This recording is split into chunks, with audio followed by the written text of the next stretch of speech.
If you are over 60 and walking for exercise every morning, stop for a moment and listen carefully. I need to tell you about something that happened just 3 weeks ago that still keeps me up at night. A 71-year-old man named Robert collapsed and died during his morning walk. He was not sick. He was not overweight. He had been walking every single morning for 15 years.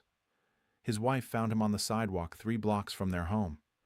What surprised everyone, including his family doctor, was this. Robert was doing everything right according to conventional advice, but he was making one critical walking mistake that nobody warned him about. This mistake is so common, especially in adults over 60, that I see it almost every week in my clinic. And the tragic part? Most people have no idea they are making it.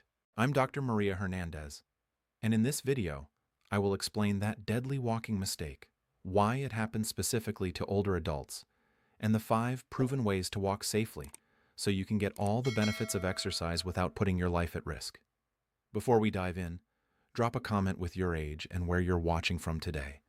Have you been walking for exercise? Do you walk first thing in the morning? Write your answer below because your experience helps our entire community. And hit that subscribe button because I share life-saving health strategies like this every week to help you thrive after 60. Most people believe that walking is the safest exercise you can do. And compared to running or high-intensity workouts, walking does seem gentle and harmless. But in adults over 60, that assumption can be deadly wrong. Walking itself is not dangerous, but the way most seniors walk, and especially when they walk, creates hidden cardiovascular risks that can trigger sudden cardiac events. Without understanding these risks, you are walking a tightrope between health improvement and life-threatening danger. That is why certain walking patterns are often completely safe for younger people, but catastrophic for older adults. Here is the problem. As we age, our cardiovascular system becomes less flexible and more vulnerable to sudden stress. By the age of 60, most people have some degree of arterial stiffness, even if they feel perfectly healthy. Our blood vessels have accumulated decades of exposure to inflammation, cholesterol deposits, blood pressure fluctuations, and normal aging changes. Each exposure increases the chance of unstable plaque formation in the arteries. Our heart's ability to rapidly adjust to changing demands decreases. Our autonomic nervous system, which regulates heart rate and blood pressure automatically, becomes less responsive. I saw this clearly with Robert, the patient I mentioned earlier. He felt perfectly healthy. He had been walking the same route at the same time every morning for 15 years. He was proud of his consistency. His wife told me he never missed a day unless the weather was dangerous. He walked briskly for 45 minutes, covering about 2 miles. He believed he was doing everything right. And by conventional standards, he was. He was getting his exercise. He was maintaining a routine. He was staying active. But he was making one fatal mistake that nobody had ever explained to him. What most people do not realize is that early morning walking, especially first thing after waking up, creates a perfect storm of cardiovascular stress in older adults. Your blood is thicker in the morning after hours of dehydration during sleep. Your blood pressure surges dramatically in the first few hours after waking. Your stress hormones like cortisol and adrenaline peak in the early morning. Your arteries are stiffer and less flexible before you have moved around. Your blood sugar may be low if you have not eaten. All of these factors combine to create maximum cardiovascular strain during early morning exercise. In older adults with existing arterial disease, even if they do not know they have it, this combination can be lethal. This is why so many sudden cardiac deaths during exercise happen in the morning hours. Studies show that heart attacks and sudden cardiac arrest are 3 times more likely between 6 a.m. and noon than during any other time of day. The risk peaks specifically in the first 3 hours after waking. Robert walked at 6:15 a.m. every morning, within 30 minutes of getting out of bed. He died at 6:47 a.m. on a Tuesday morning in October. The autopsy revealed severe coronary artery disease that nobody knew existed. One of his main coronary arteries was 85% blocked. A blood clot had formed on an unstable plaque and completely blocked blood flow to his heart. The medical examiner told his family that the early morning exercise, combined with the sudden cardiovascular demands, likely triggered the clot formation that killed him. Now, here is where the first major mistake happens. Most seniors start their morning walk immediately after waking up without any warm-up or preparation. They assume that walking is so gentle it requires no preparation. They roll out of bed, put on their shoes, and head out the door. But in people over 60, this approach is extremely dangerous. Your body needs time to transition from sleep to exercise. Your cardiovascular system needs time to wake up gradually. Without that transition period, you are asking your heart and blood vessels to go from 0 to 60 with no warning. This is not rare. It is extremely common. That 71-year-old patient I mentioned, Robert, went from lying in bed asleep to walking briskly outside in less than 15 minutes every single morning. His heart rate jumped from 55 beats per minute during sleep to 110 beats per minute during walking within minutes. His blood pressure, which was probably around 110/70 while sleeping, likely spiked to 160/95 or higher during the walk. That sudden surge in heart rate and blood pressure created enormous stress on his diseased coronary arteries. When the proper preparation protocol is followed, not the rushed morning routine, walking becomes dramatically safer. This is why understanding how to prepare your body matters just as much as the walking itself. If you're finding this helpful, go ahead and hit that like button. It really supports the channel and helps us reach more seniors who need this information. Now, let us talk about the first proven method to walk safely, and this one is extremely powerful. Method number 1 is morning cardiovascular preparation and hydration protocol. If you look at most people's approach to morning exercise, they skip all preparation steps. They assume their body is ready to exercise as soon as they wake up. But your cardiovascular system after 7 to 8 hours of sleep is in a completely different state than during the day. During sleep, your heart rate slows significantly. Your blood pressure drops. Your body becomes dehydrated as you lose fluid through breathing and minimal sweating. Your blood becomes more concentrated and thicker. Your stress hormones are just beginning to rise. Your core body temperature is lower. Your joints and muscles are stiff. Jumping directly from this resting state into exercise creates massive cardiovascular stress. That stress requires detailed preparation to minimize risk. In adults over 60, proper morning preparation before walking should include several critical steps. First, wake up at least 45 to 60 minutes before you plan to walk. This gives your cardiovascular system time to naturally transition from sleep to waking activity. Your blood pressure and heart rate will gradually rise on their own without the shock of sudden exercise. Second, drink 16 to 20 ounces of water within the first 15 minutes of waking. This rehydrates your blood, making it less thick and less likely to clot. Many seniors resist drinking water first thing in the morning, but this single step can dramatically reduce stroke and heart attack risk during morning exercise. I saw this with a patient named Catherine, aged 68. She had been walking every morning at 6 a.m. for years. She frequently felt lightheaded during her walks but ignored it, thinking it was normal for her age. When we reviewed her routine in detail, she was getting out of bed at 5:50 a.m. and starting her walk by 6 a.m. She drank no water before walking.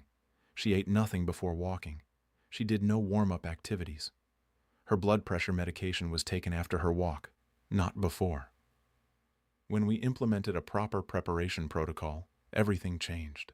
Catherine started waking up at 5:30 a.m. instead of 5:50 a.m. She drank 2 full glasses of water immediately upon waking. She spent 10 minutes doing gentle stretching and movement inside her home. She took her blood pressure medication 30 minutes before walking instead of after. She ate a small piece of fruit or a few crackers to raise her blood sugar slightly. She did not start her outdoor walk until 6:30 a.m., a full hour after waking. Within 2 weeks of following this preparation protocol, her lightheadedness during walks completely disappeared. Her heart rate during walking was more stable. She felt stronger and more energized. More importantly, she was no longer creating the dangerous cardiovascular stress that had been building silently every morning for years. Research shows that people who wait at least 60 minutes after waking before starting vigorous exercise have significantly lower rates of sudden cardiac events during exercise. The cardiovascular system needs time to adjust. Blood needs time to thin through hydration. Stress hormones need time to reach normal waking levels without the additional surge from sudden exercise. Core body temperature needs time to rise naturally. Skipping this preparation period, especially in seniors with unknown cardiovascular disease, dramatically increases risk. Another critical tool is understanding your blood pressure pattern in the morning. Many seniors have something called morning hypertension, where blood pressure spikes dramatically in the first few hours after waking. This is different from overall hypertension. Some people have normal blood pressure most of the day, but dangerous spikes specifically in the morning. If you have morning hypertension and you exercise during that spike, you are putting enormous strain on your heart and blood vessels. There is also a dangerous misunderstanding about blood pressure medication timing. Some people take their medication at night before bed or after their morning exercise. In reality, for people with morning hypertension who plan to exercise in the morning, taking medication 30 to 60 minutes before exercise provides critical protection. It blunts the dangerous morning blood pressure surge that coincides with exercise stress. The key lesson here is simple. If you are over 60 and you walk first thing in the morning, assuming your body is ready the moment you wake up may put your life at risk. Proper cardiovascular preparation allows safe exercise. Now we come to the second proven method, and this one has saved countless lives. Method number 2 is progressive warm-up and controlled intensity management. Many people either skip warm-up entirely or do an inadequate warm-up before walking. They take a few steps slowly and think that counts as warming up. They start at full walking speed within the first block. They assume that because walking itself is low impact, no warm-up is needed. But cardiovascular warm-up is different from muscular warm-up. Your heart and blood vessels need gradual stress increase to function safely. I saw this pattern in a 74-year-old patient named James. He walked every morning at a brisk pace, covering 3 miles in 50 minutes. He was proud of his speed and consistency, but he started every walk at full pace immediately. No gradual build-up, no easy first 5 minutes. He went from standing still to walking at 3.5 miles per hour within 30 seconds. One morning, he felt chest tightness during the first 10 minutes of his walk. He ignored it, thinking it would pass once he warmed up. The tightness got worse.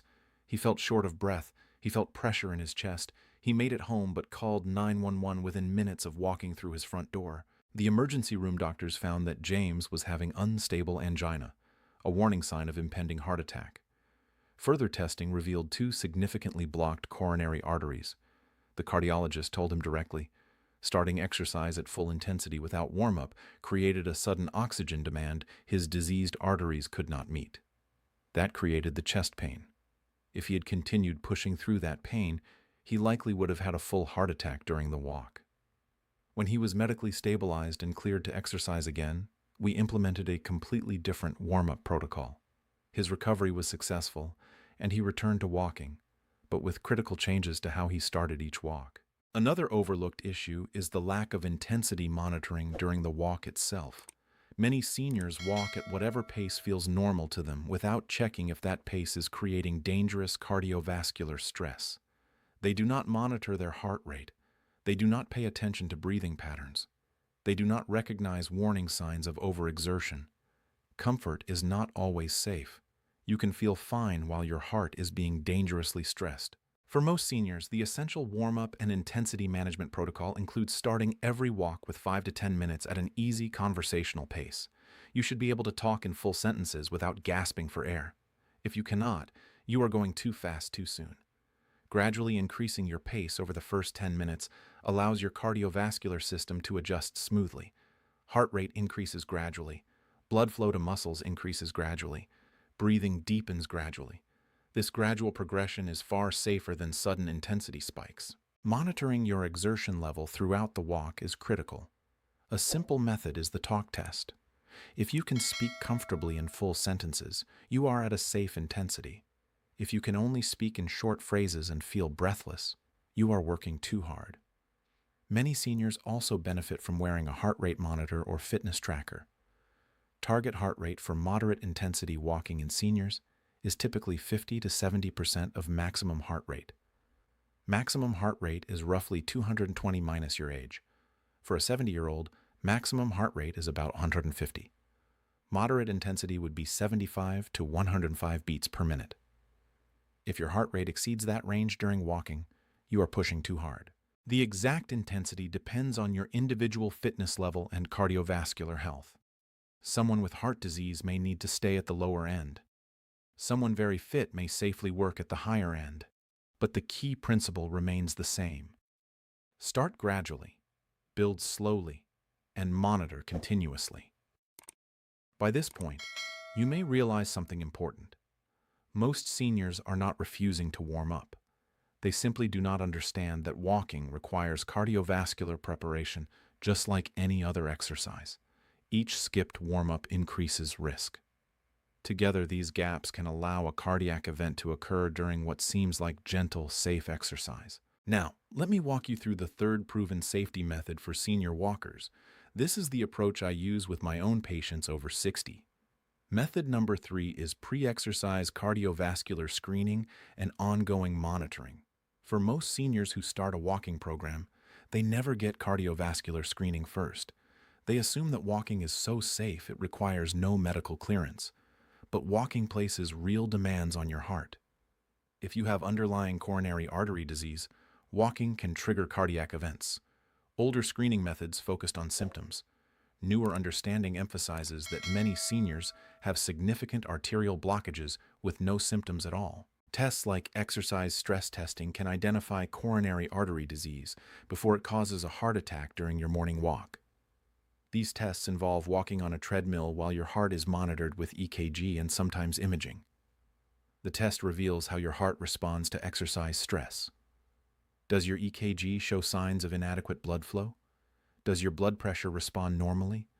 Does your heart rate increase appropriately? Any abnormalities indicate the need for further evaluation. This alone can dramatically prevent sudden cardiac death during exercise. I had a 69-year-old patient named Thomas who wanted to start a walking program after years of being sedentary. He felt fine, no chest pain, no shortness of breath, no concerning symptoms. But he had high cholesterol, high blood pressure, and a family history of heart disease. I insisted on an exercise stress test before he started walking regularly. He resisted initially, thinking it was unnecessary. "I just want to walk, doc, not run a marathon," he said. But I explained that his risk factors warranted screening. The stress test revealed a significant problem. At moderate exercise intensity, his EKG showed changes indicating inadequate blood flow to part of his heart. Further testing with a cardiac catheterization found a 90% blockage in one of his main coronary arteries. Thomas was shocked. He had no symptoms. He felt completely normal. But that blockage could have killed him during a morning walk. He underwent a stent placement to open the blocked artery. After recovery, he started his walking program safely with medical supervision. That stress test saved his life. The appropriate use of these screening tests depends on your risk profile. For high-risk seniors, those with diabetes, high blood pressure, high cholesterol, smoking history, or family history of heart disease, stress testing before starting an exercise program provides critical risk assessment. A common effective approach is getting baseline cardiovascular screening at age 60, then periodic screening every 3 to 5 years or whenever risk factors change. Some people need more frequent monitoring initially, then less frequent once they are stable on their exercise program. This is not meant to discourage exercise. Screening allows safe exercise. Unscreened exercise with unknown disease is what creates danger. Understanding limitations is important. Stress tests are not perfect. They can miss some blockages and occasionally show abnormalities when none exist. Results must be interpreted carefully with your physician. Never start a vigorous exercise program without medical consultation if you have risk factors. Traditional cardiac monitoring tools still matter. For some high-risk patients, wearing a heart rate monitor during walks helps ensure they stay in a safe intensity range. Periodic blood pressure checks before and after walking can identify dangerous patterns. Blood work to monitor cholesterol, blood sugar, and inflammation markers helps track overall cardiovascular health. In some patients, these simple monitoring tools catch warning signs before they become emergencies.